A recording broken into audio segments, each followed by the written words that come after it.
Hi there, thank you for joining me to chat about Seeking Sister Wife.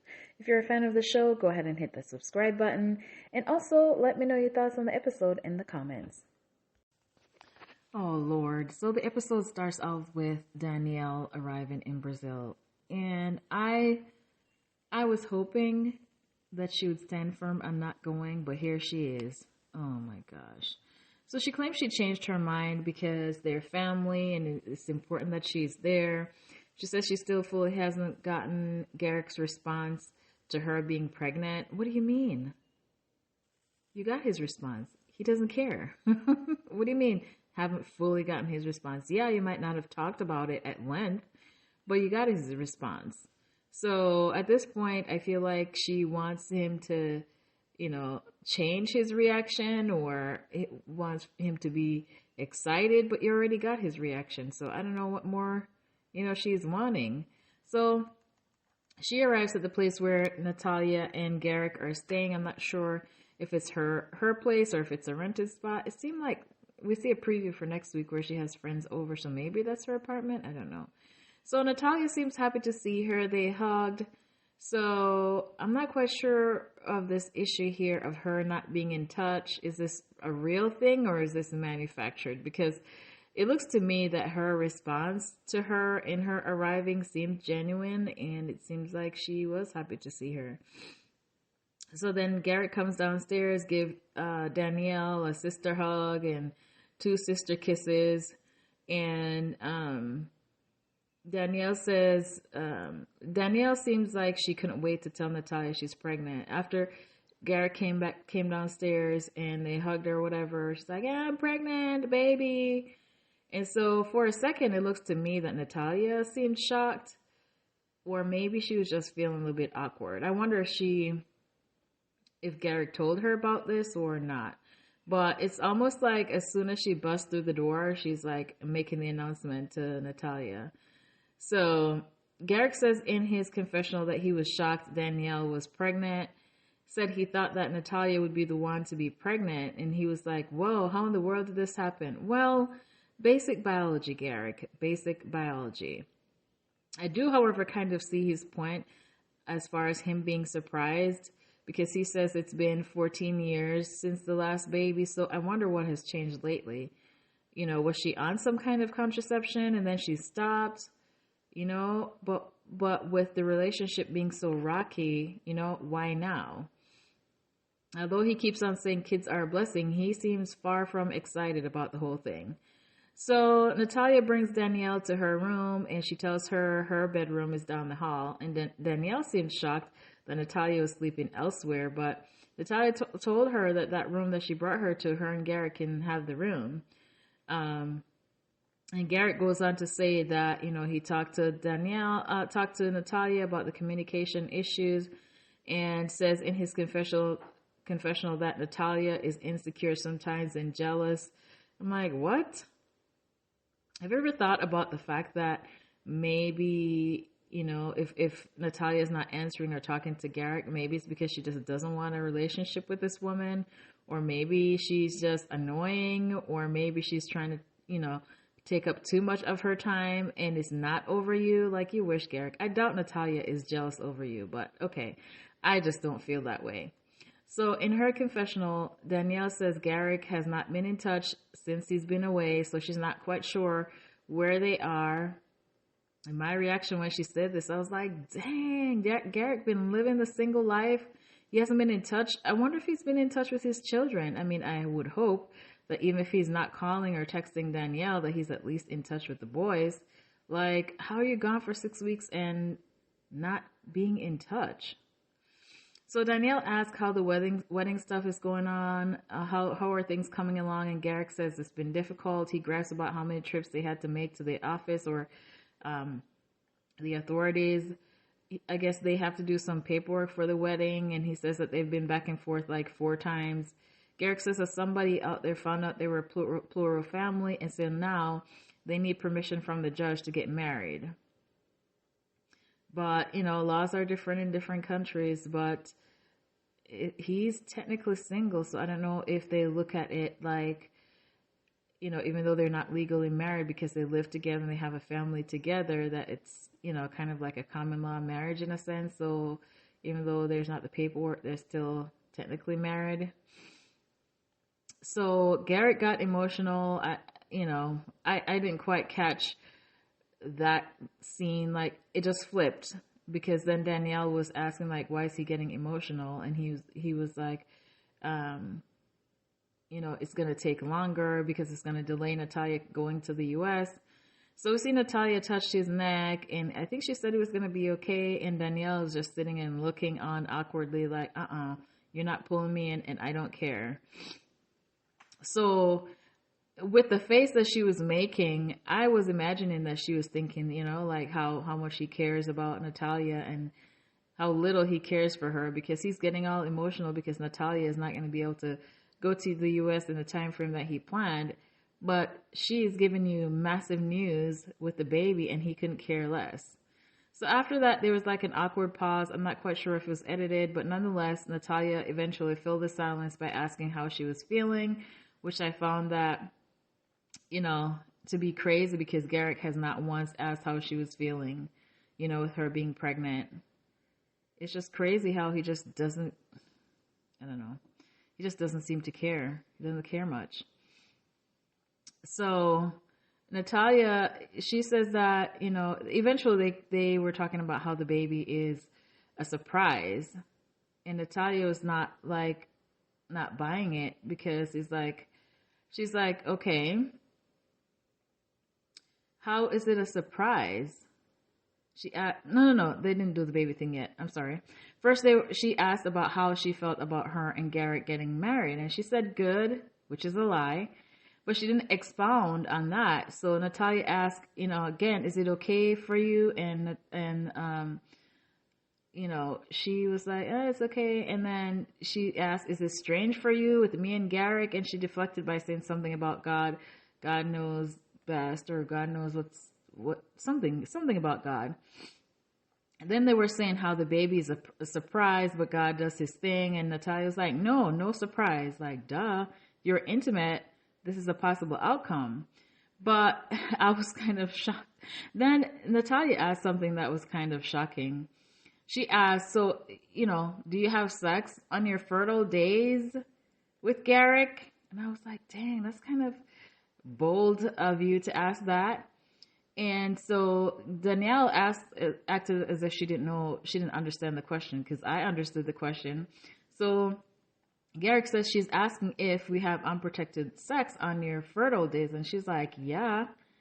And so she said, yeah, of course. And so Natalia was like, you have unprotected sex? I mean, a baby happens. She's like basically saying that. She's like, she says, unprotected sex, surprise? No. And so Danielle seems to be getting a little riled up. She's like, no condom for 14 years, baby, as if she's trying to rub it in her face that they're having unprotected sex. I don't know. So she's claiming that it's a surprise because they've been having unprotected sex for 14 years and no baby. So it's a surprise, but Natalia is not buying it. And I kind of not either. But Natalia says, me, I'm not surprised. So with that, after that conversation, Danielle said in her confessional that she is regretting coming here, and feels like Natalia is not truly happy that she's there. I have to admit, though, that the line of questioning was a bit shocking. And, she could have said, I don't want to talk about that. But, when you answer, you're giving her an opening to probe if she doesn't get clarification. So if you're uncomfortable with the topic, then you shouldn't have answered to begin with. So she feels like, Natalia doesn't really want her there.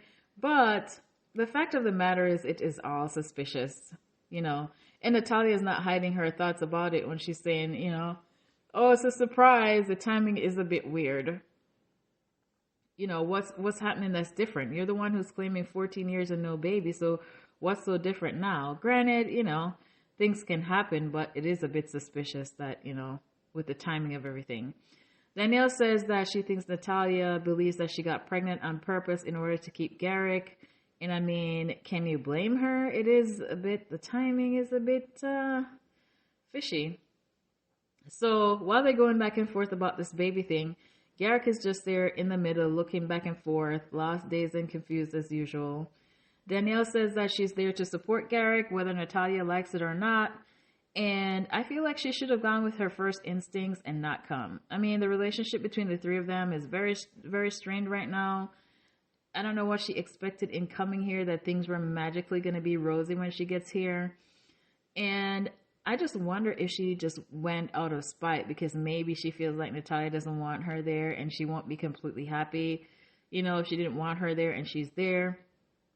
She's looking a bit amused on the couch after the pregnancy conversation. It's almost like she's getting gratification from rubbing the pregnancy thing in Natalia's face. She just seems like she's just having a field day given this news and talking about this baby.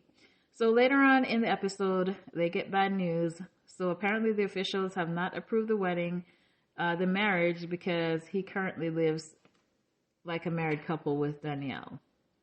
So Garrick is taking it really hard. He was all gung-ho about marrying Natalia. And Natalia says she's sad about the whole thing. And then shortly after that, she says she's going to go lay down, like she's stressed out. She's going to go lay down. So when Natalia goes to lay down, this is the point when Garrick wants to do something with Danielle. So he's like, oh, now that, Natalia's, laying down, her and Danielle is going to go for a walk. So I guess, when Natalia is not around, this is the only time that, he's giving Danielle some attention, which she, is taking what she can get. So they eventually sat down, and Danielle says she can't imagine how hard it is for him. He says it's been a roller coaster and it's been a strange trip or a weird trip or something like that. And he says, things haven't been good between, I think this was in the confessional, he said that things haven't been good between him and Danielle prior to the trip and the time away, or the break, he calls it. I've given him some time to think about how he can be a better husband. I was like, I doubt it. You're busy gallivanting around with Natalia. You weren't even calling her. So when did you start reflecting exactly on how you can be a better husband to her? Because it's not prior to now. Because if you were thinking about ways to be a better husband to her, you would have been in touch at a minimum. So I doubt that very much. But this is what he's saying. And he goes on to say that they have made a huge step here and he's very thankful. What huge step? Getting 6 weeks away from Danielle? Or having Natalia all to yourself, or being away from the children, having no responsibility, a 6-week vacation. But certainly, I don't see any huge positive step between him and Danielle, so I don't know what he's talking about. They certainly haven't resolved anything between the two of them. Like, what? So then Danielle asks, how he feels about moving forward. And he says that he doesn't have an option now but to do the K1 visa. He gripes about how much longer it's going to take because, it's going to be 8 to 18 months, this whole process with the K1. So he's not really happy about that. Danielle, in her confessional, admits she's kind of relieved that the wedding is not happening just because the relationship between the three of them is so rocky. And so he tells her that maybe, this not happening the way you planned is a blessing in disguise. Maybe there's a purpose for it. And so he's concerned about how Natalia is taking the news. He's worried about the relationship falling apart with the time and the distance. And he briefly refers to something that happened with Roberta. So he's worried about everything crumbling now that the plan has changed. And now he's going to be away from her for an extended period of time for the visa process. Today, Sarah is coming to the house to visit Shane and Ashley. Ashley says all these positive things about Sarah. She's smart, she's intelligent, she has similar qualities, as far as parenting, and they want the same things. And, Shane is just there nodding his head, agreeing, and I just was thinking like, okay, if you think she's amazing, then what's with all the griping? I think he's just jealous. So anyway, when Sarah got there, he gave her a hug when she arrives. He says in his confessional that he wants to make sure that she checks all the boxes for the person that he wants Ashley to be with. And he says that he feels that maybe Sarah might not be the best person for them. So today he's going to ask all the hard, direct questions. Ashley feels that, some may feel that it's too soon to ask for exclusivity, but, you know, most polygamous relationships, the partners have multiple partners, and that's not what they're looking for. So they need to solidify things and make sure that they're all on the same page. So after a mini house tour, well, not the whole house, it seems like just a couple of rooms downstairs, they sat down at the table. Ashley asked her how she's feeling after the other day, and Sarah was very diplomatic. She says that, she was expecting things to be more laid back, but it kind of felt like an interview. And so Sean kind of laughs it off and say, yeah, I get that a lot. So once again, Ashley rattles off the qualities that she likes about Sarah. And she also mentions how she likes how she raises her son. We haven't seen that, so I don't know if they're hanging out outside of the cameras where she's met her son or something, or maybe it's just from conversations. And she tells her that she would like to give things a try and ask Sarah what her thoughts are on that, whether she would be interested in putting the other partners aside and be exclusive with them. Sarah seemed a little awkward or a little, shaky, like she was nervous. She says that she's never been asked this so earlier on before. And she says that she would like to go on a few more dates and get to know them more before they become exclusive. But what she can offer, she can agree to not seeing anybody else. So Sarah felt like, in her confessional, she said that she felt like she was put on the spot. But it seems like she's taking it in stride. She says that she's not 100% sure, but she said yes. She says, if you like somebody, just go for it. So both Shane and Ashley are very happy. And then we see where Shane brings Sai to meet Sarah. It seemed like he had just woken up from his nap or something. And so he brought him in. So afterwards, Ashley told Sean to walk Sarah to the door. Be a gentleman, walk her to the door. So he walks her to the door and she gives her a hug. And then Ashley walked behind them as well up to the door, and so Ashley gave her a hug. They kissed on the cheek, and then it seems Sarah went in for a kiss on the lips. I don't know who it was, or maybe it was Ashley. I couldn't tell, but I think it was Ashley who's saying, we're not French. So maybe she was the one who went for the lips because they were kissing on the cheeks. So what was kind of icky was that after she kissed Sarah on the lips, she turned around and kissed the baby on the cheek.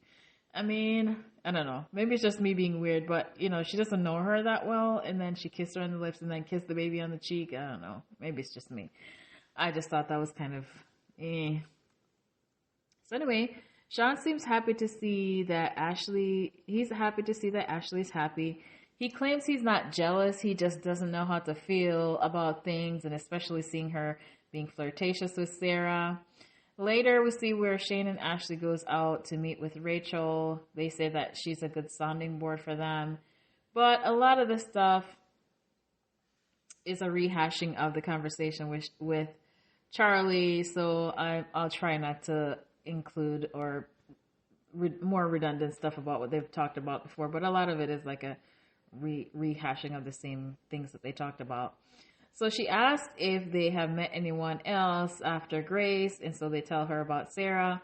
She tells Rachel about the kiss because she joked about, Sean is bursting to tell you this. So she told her, she says Sarah's intellectual, they have great conversations. And so she asked Shane, what are Shane's thoughts? And Shane says she's beautiful. And he talks about, having to watch them being flirty. He says that it's a little bit weird for him. Rachel asks if she's been in a relationship like this before. And Sean tells her no. He says that she's had like multiple partners, but it wasn't exclusive. And Ashley says more like casual encounters. So Ashley says that she thought that maybe that would be a sticking point for them. And, she repeats how she asked her if she'd be willing to get rid of the other partners, and revealed that she said yes. So Sean in his confessional, Shane, why am I calling her Sean? His name is Shane, right? Shane in his confessional says he was skeptical about Sarah at first, but he's excited that now that she's committed and she makes Ashley happy. So what more could he ask for? So she explains to Sarah, no, she explains to Rachel that it's not about just about Ashley, finding girls to sleep with, but they're looking for somebody long term, especially with the cancer thing. So seems like the friend knows about the cancer thing, so he alluded to, the same thing that he told Charlie about wanting somebody to be around because he doesn't know how long he's going to be here or whatever. So Rachel asks if this is really the best time to be getting to all of this, especially with, the, cancer thing going on, the pregnancy, the toddler, all that. And Ashley says, they have a lot going on. So if that person can't handle it, they need to figure it out now, which I kind of, was wondering too, like, couldn't you guys wait? I mean, it's not like he's terminal right this second. You could still talk to people, but you could, it doesn't have to be such a rush. So, Ashley says she has deep conversations with women. They understand her on a more of a deeper level. She did say that Shane, fulfills her more than any other man has, but women, they kind of have something a little bit deeper. They can relate more. Rachel is concerned if Sarah will be able to stay committed to them, considering the past that she's only had, casual encounters. She said, what if when life gets busy and you might not be able to do stuff with her, you might be tied up with the baby, then what's she going to do? What's her default when things are not, perfect? Is she going to go see other people or... But anyway, Sean says, he feels like if they don't take chances, they'll never know. He's not really... Which I was surprised. I thought he would be like starting to overthink things again, but he says, you know what, we just have to take chances. And Rachel says, time will tell. She seems to be a good fit for you guys based on what you're telling me. And so they toasted to the future, I guess, and time telling whether this is a good move or not, but they are overall optimistic about Sarah. So today the Salahuddins are meeting up with another polygamous couple whom they met in a poly group. And Nailah says they're currently seeking as well. They are Mike and Shamir, who are currently married. So we see where they're at home preparing for a picnic, and then they meet them at, I think they came over to their house and they drove to the park. I know Naeem had mentioned something about a hike, but we hadn't seen where they hiked at all. They were just sat there and they were grilling and then they ate. So maybe that's going to be in the other episode, or maybe he was just talking. But anyway, Nailah asked Shamir how things are going. She says things are slow, but they are talking to somebody right now, but it's very, very new. Nailah goes on to tell her about the date with Alexis and tells Shamir that she's 26, and Shamir's like, what? Shamir says, then what could you possibly have in common with her? Like, what kind of life experiences do you feel like you would have in common with her? And I was thinking, like, exactly. And Nailah had to admit, like, absolutely zero. And Shamir's like, I didn't think so. So Nailah claims that she has felt this way from the beginning, but Naeem wanted to give it a shot. She says that he thought maybe she could be mature. So the producers asked if they had talked to Alexis in the confessional, asked them if they had talked to her since the date, and they said no. And so in the conversation between Nailah and Shamir, they talk about how the pool of potentials are limited. She talks about people not being interested, or if they're interested, they're just looking out for what they can get, or they're looking to possibly replace the existing wife. This is Nailah saying this. So I feel like these are, her like fears or insecurities coming out, because how do you know that if you've never met these people? You've gone on one date? No. Yeah. They were talking to Keisha, but they haven't met in person. So was Keisha asking you for something that maybe you feel like maybe she was wanting something out of you guys? Like, how are you coming by this? So anyway, Nailah says she's worried about people's motives coming in. She seems to be scared of either being used or being replaced. And she has she says that they have to do what will work for their family. It's not about, one person and their needs. It's about what works for the family. So, they were talking about how some people can be selfish and blah, blah, blah, blah, blah. So, Shamir asked Nailah if, no, that wasn't it. So this couple, when they sat down to eat, they had a conversation about polygamy. So Naeem asked if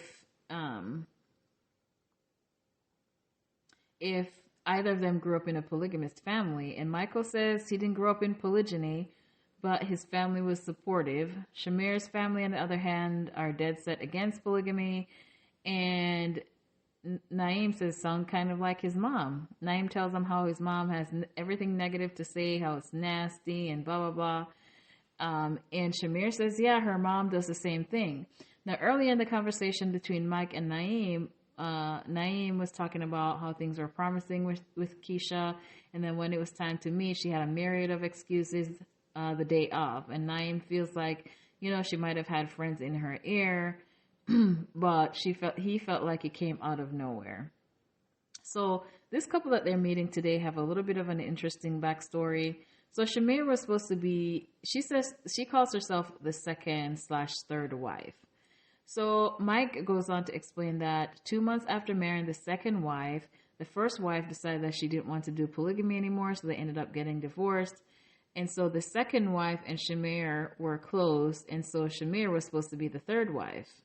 So Naeem asks Shamir if she ever, had, if there was jealousy, and she's like, yeah, definitely. She said she was so jealous, she didn't want to go to the wedding. And the day of the wedding with the second wife, she, went to work, and she talks about how she had a breakdown at work and she had to leave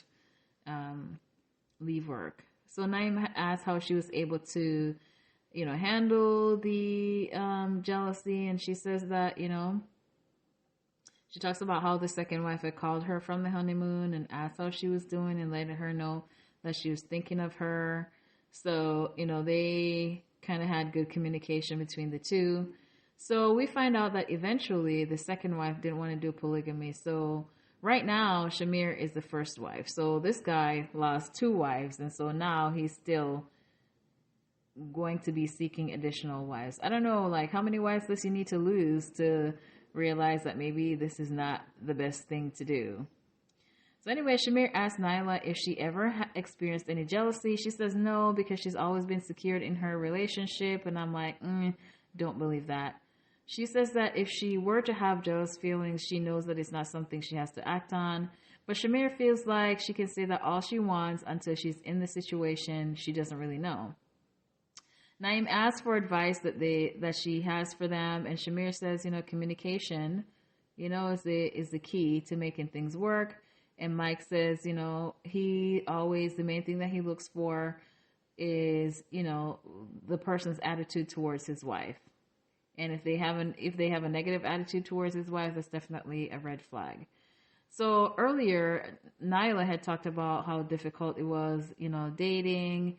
So I just wonder why she's even doing this. She also says in her confessional that her husband could decide that she doesn't want her to be his wife anymore. And he was just sitting there nodding, with her saying that. And I was like, oh, you could have said, nah, I don't think so, or whatever, assure her that won't happen.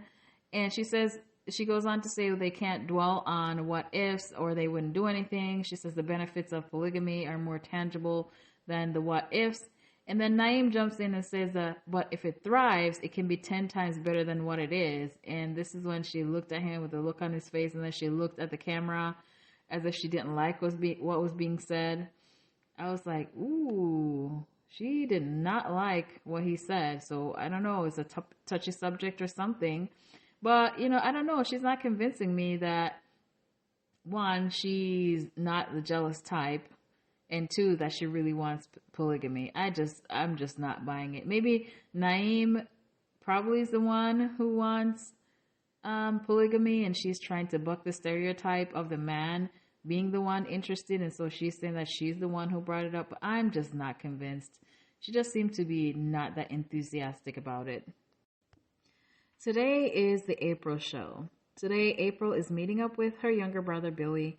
She says he's moving to Florida soon, so she's wanting to spend some time with him before he moves away. And so she says, speaking of moving, Danielle has moved back into the house, and he just groaned. So she was like, what's that about? And so he was like, why do you keep adding more people? April says, well, this is what we want. And he thinks that she's just bringing in more people to please Nick. And that's quite possibly the case. He asks if she's really satisfied, and she says she's happy. And, he also asks if she's happy, and she says she is. And it's possible that she is. And the reason why I'm saying that is because she is the head wife in charge. She's reigning supreme in this whole arrangement. So regardless, nothing really affects her because she's in the top spot. So possibly the setup is giving her, feeding her ego. He tells her he feels like she's getting played, but she doesn't see it that way. He says Nick stays at home and does nothing and gets to sleep with a bunch of women. And, she claims Nick doesn't do nothing. And she says that they like him being a stay-at-home dad. And so Billie was like, okay, so before Vera, what did Nick do? And she didn't have an answer. She just, she didn't answer. She just sucked on her drinks. Because Billie said that William was old enough, so he didn't need to watch William, which I'm guessing that's April's son. So he really wasn't doing anything being at home. So how do you justify him just being at home doing nothing? No answer. So the producers asked Billie if he likes Nick, and basically he says hell to the no. He feels like Nick is taking advantage of the women, and April tells him that things have been really good since they moved into the house, but it just got bad when they started talking to Danielle about getting another wife. And Billie was like, you guys know this is not normal, right? And she's like, yeah, I know this is not normal. And he tells her that they are rushing things too much. And, she was like, oh, well, but we rushed things with Danielle. And he was like, and see how that worked out. She left. And what if she might leave again? And so Billie asked if it's possible, or does she think that Danielle is just telling her what she wants to hear instead of her true feelings? And she didn't really answer. She just said that they're all in agreement to move forward. Billie feels like she's screwing herself. And he tells her that all they're doing is making a big mess. April says that it's possible that Billie is right, but Danielle says she's ready to move forward. And so they're going to move forward, and only time will tell. So it's funny that Billie is bringing up the potential that Danielle is not saying her true feelings. I wonder where that came from. Is this a produced little line or what? Because based on what we're seeing, I don't believe Danielle is really all the way into this, moving forward. She said it herself, like she doesn't want to tell them that she's really not ready, but yet and still she's telling them that she's ready to move forward. But why? This whole thing is just a mess. Anyway, this is all for the episode. Let me know your thoughts. Like, comment, and subscribe.